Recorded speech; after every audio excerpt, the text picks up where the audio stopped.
Welcome back, boxing fans, to another great show with Sean on boxing. So Turki Al-Sheikh came out recently, I think it was prior to the Ring Gala, and he came out with the 5 fights he wanted to make in 2025. And luckily for us, quite a few of those fights have already basically been confirmed. But we know that it was his intention during the Ring Gala to talk to these fighters and put the framework together to help push these fights moving forward in 2025.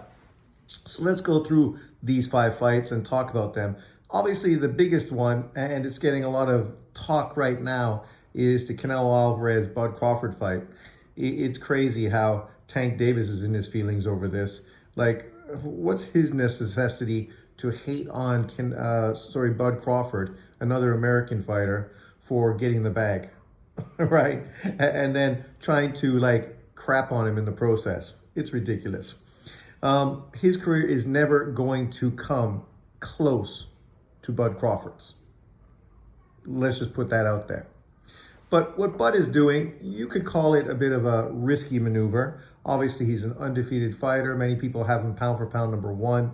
He's a 2-weight undisputed champion, currently in a weight class where I think he could easily go on to become a 3-time undisputed champion. But he's choosing to jump up from 154 to 168 to take on Canelo Alvarez, who just might actually become undisputed again at that weight class, which would be perfect because that would give Bud Crawford the opportunity to beat Canelo to become a 3-weight world champion. And that would just be sort of the cherry on the top of this scenario.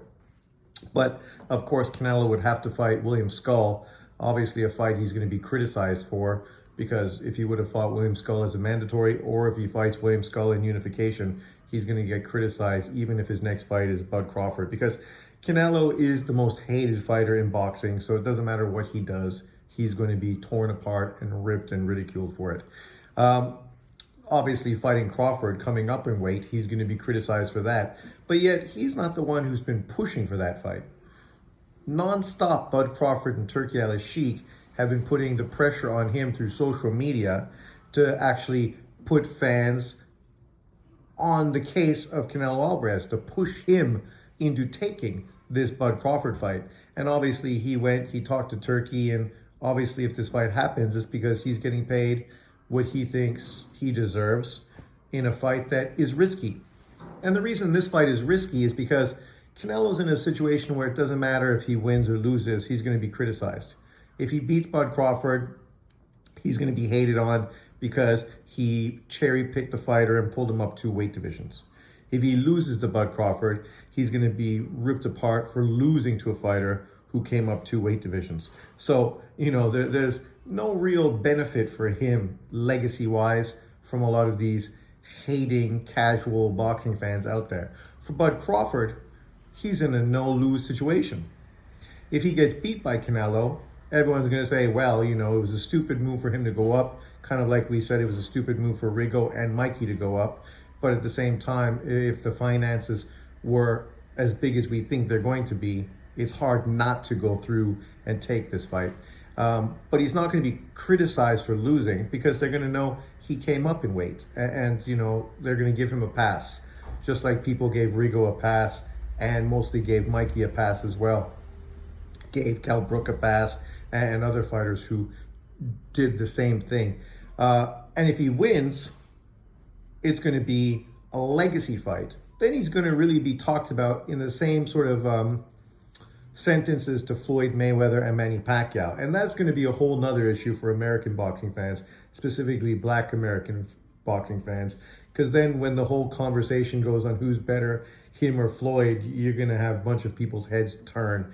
They can't just accept that both fighters had legendary careers and they both represent you, and that's great. It's going to be, this back and forth drama show that we consistently see through American boxing channels. But, it is what it is. Regardless of the narrative you may be pushing or others may be pushing, it's obviously the biggest fight of 2025. Canelo's always in big fights.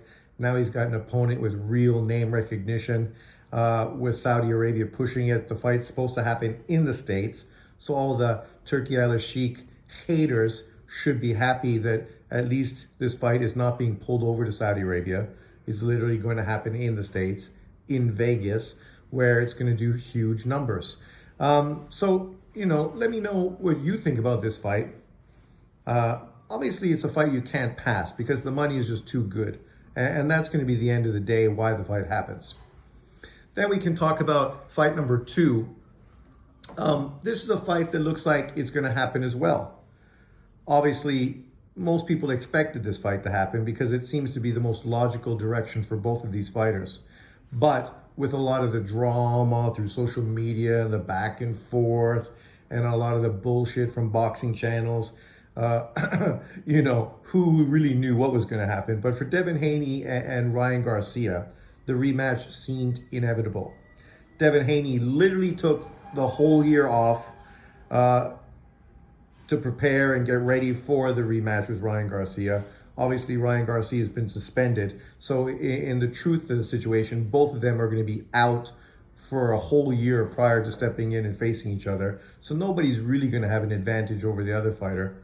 Unless Devin Haney does have a fight happening prior, which we've heard may be the situation, but we'll see what happens moving forward. This fight's a no-brainer. It's the biggest money fight either one of these guys can get. Obviously, for Ryan Garcia, he could fight multiple fighters and still get paid huge cash. But the storyline for a Devin Haney fight is obviously the best fight. For Devin, there's not really any big fights for him at this point outside of Ryan Garcia. Who's he going to fight? One of the other champions at 140? The only guy that makes any sense would be Tio. And everybody knows that should be a big fight. But chances are it probably won't do more than 350, maybe 400,000 pay-per-view buys if it gets lucky, which would be great. But, a lot of people think it would probably do less than that. It's a good fight. Obviously, I felt that Devin Haney won the first fight. I felt that he was winning every round he didn't get hurt or dropped in. And I think that amounted to 3 rounds that I gave Ryan Garcia, 2 or 3. So I do expect Devin Haney to come out and win the fight in the rematch. The interesting thing is going to be what weight division is that fight going to happen. Obviously, the last fight, it was 140. Ryan missed weight. And now both of these guys have been out for a long time. And they both are big dudes. Both of them balloon up well into the 160-pound area on fight night. So they're both guys that easily should come in at 147. And it's probably better that they do. It would just be more natural and you have less possibility of drama like the first fight. But still a big fight. We don't know where or when that fight will happen. But from what we hear, it does seem as if it's pretty much guaranteed. Apparently, Haney dropped his charges against Ryan Garcia, just showing you really how stupid it was to begin with if you don't even have intentions of really going through with it. It's exactly what people said it was, just a ploy to force Ryan Garcia into a rematch. And of course, the onus is now on Ryan Garcia to sign up for testing, whether it's VADA, whether it's USADA, who gives a shit? Both of them are both solid. As long as you're getting tested regularly, that should answer all the questions. But this is a great fight. Let me know what you think about this fight as well. It's a fight that's a no-brainer, so it's not a shock or surprise that this fight is happening, even though maybe the Canelo-Bud Crawford fight is a little more of a surprise. Then we get to the heavyweight division, and we have the possible fight, the rematch between Usyk and Daniel Dubois, which would be for undisputed heavyweight title. Obviously, Usyk gave up his IBF title to allow Dubois to fight AJ. But in truth, everyone knows that Usyk is still undisputed. That was just a nice offer from Usyk to allow that fight to be bigger and have more sort of accolades behind it. And he probably felt that AJ was going to win the fight. But Dubois won. Obviously, Dubois went into the ring, called him out, and Usyk, during that interview, told Turki to make the fight next. We know that, obviously, Dubois has a very, very dangerous fight coming up against Parker. So he should focus on that more because Parker looks really hungry. Don't be surprised if Parker ends up pulling the upset and becomes a two-time heavyweight champion. And then potentially we could get Parker versus Usyk.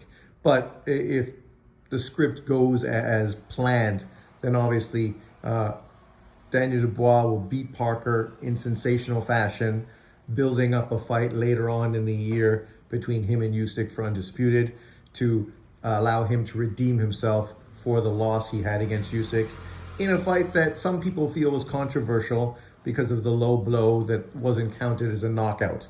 But historically, when has a low blow been counted as a knockout? Usyk came back and literally did stop Dubois.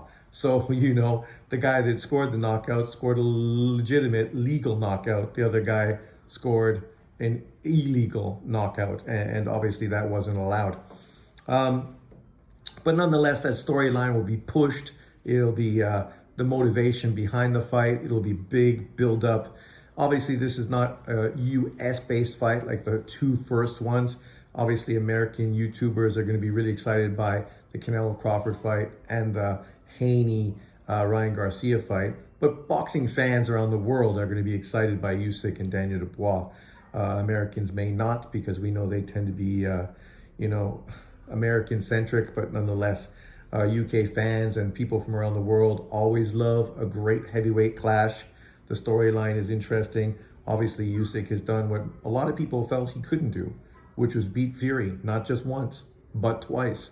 And he did it with a lot of personality, which really has him walking away much bigger star now than he was prior to those two Fury fights. So a fight with him and Dubois should be fantastic. Hopefully, everything goes as planned and we can get that fight for later this year.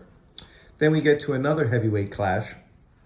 And this is the one fight that may not get done because of an announcement, obviously, that Tyson Fury just made. Tyson Fury just came out and announced his retirement for the 27th time. And because of this announcement, we're not too sure if a possible super fight between Anthony Joshua and Tyson Fury is going to happen, even though it seemed as if it was the logical choice. The fight that most people felt was obviously going to happen. This was a fight that was in negotiations for years. Obviously, it was agreed to at one point, but because of Fury's team, the fight didn't happen because he had a previous agreement with Wilder. So, you know, both guys coming off of losses, but nonetheless, both being superstars in the UK. And to fight each other at this time would be a huge fight. And for UK boxing, it's got a lot of legacy behind it, right? We've seen these kind of fights happen before where fighters obviously weren't at their best, but nonetheless, they were at the same point of their career. So the fight still was very significant, right? When Azuma Nelson fought Jeff Fennick, you know, when Amir Khan fought Kell Brook, you know, now you get Tyson Fury versus Anthony Joshua. It's a huge fight. You know, it would easily sell out Wembley, 80 to 100,000 people. It'll do good numbers because people are really interested. And obviously you do have the racial situation here, which isn't pushed as much as it is in the US, but don't be mistaken. In the UK, you do have a lot of Tyson Fury fans and a lot of Anthony Joshua fans based on the race of the fighters. And so that's going to be a big selling point as well, which obviously is going to get this fight a lot of attention. Fury is a loudmouth, fucking big talking bullshit artist. AJ is a much more well-mannered, well-thought fighter who, you know, has a bit of intensity behind him. So their two personalities should clash very well. There should be good banter between the two of them, which obviously will help promote and sell that fight as well. And at the end of the day, that fight very well may be the most successful, biggest money fight out of all the fights mentioned already. Heavyweight boxing, right? It sells. And these two personalities are obviously big and have big fan bases as well. So that goes a long way to making huge mega fights. And then obviously the least of the fights mentioned above, and the fight that really is mostly UK centric. I don't expect many American fans to really give a fuck about it. It's really a fight that's mostly being sold to the UK boxing fan, and not because of the fighters themselves, but because of their fathers and the history between them. And that obviously is Eubank versus Ben, right? You know, obviously their fathers fought back in the day, and now you have the possibility of the two sons fighting, not for any legitimate title. I'm not even sure what weight it would happen, but nonetheless, this was a fight that was supposed to happen a while ago. Ben obviously failed a test, and that stopped the fight from happening. So Turki Al Sheikh obviously got behind the fight, understands the significance. Obviously, he's familiar with their fathers, and being a hardcore boxing fan like he is, he also sees the benefit of making this fight right now in the current market. For Ben, he had alternative fights he could have done. He could have obviously fought Mario Barros for his WBC title, but that just shows you Mario Barros has a title, but he's not a big known fighter, right? You go to the US and you fight him, it's not a big money fight. No one gives a shit about Mario Barros. Within the welterweight division, he's probably seen as the worst out of the four champions. Hence the reason why people are always calling him out, because he is obviously the vulnerable one out of all of them. Obviously, Eubank is a fighter who's fought from 160 to 168, so he's a much bigger fighter than Ben. So because of that and his experience, he has some advantages over the naturally smaller fighter, with obviously less amateur pedigree and less professional pedigree as well.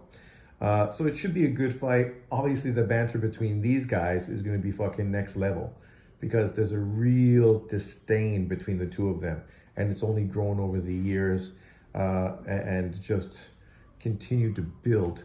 So out of all the fights, this is definitely the most hostile fight mentioned today. But because of that, obviously a fight that's really going to get a lot of attention through the media, through YouTubers, and just sports fans overall. But let me know in the comment section below, out of all of these fight cards that Turki talked about making in 2025, which of these is your favorite? Which one are you most excited about? And who do you think will win?